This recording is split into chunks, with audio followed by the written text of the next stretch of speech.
Bonjour à tous. De l'eau jusqu'aux genoux, des scènes impressionnantes sur le Vieux-Port de Marseille, des pluies diluviennes dans les Bouches-du-Rhône, le Gard, le Vaucluse, les Alpes-Maritimes et le Var.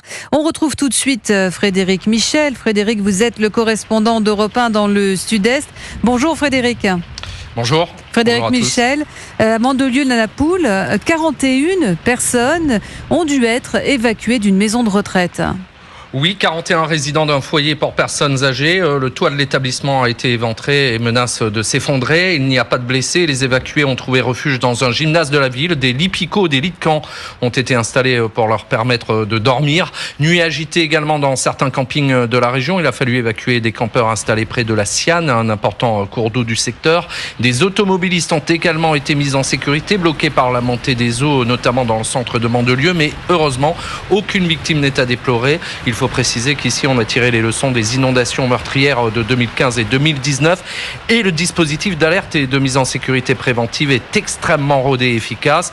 Les pluies diluviennes qui se sont abattues depuis le début de soirée hier jusqu'au milieu de la nuit se sont désormais décalées à l'est, vers Nice et Menton, mais avec une moindre intensité. De Fréjus à Mandelieu, il est tombé près de 140 mm de pluie au mètre carré, plus de 90 à Cannes. Et le ciel, vous l'entendez, a grondé de longues heures. Vous entendez le tonnerre. C'était un peu la bande son de la nuit et les éclairs ont illuminé le ciel du Var et des Alpes-Maritimes une grande partie de la soirée et donc de la nuit. Frédéric Michel, le correspondant d'Europe 1 dans le Sud-Est.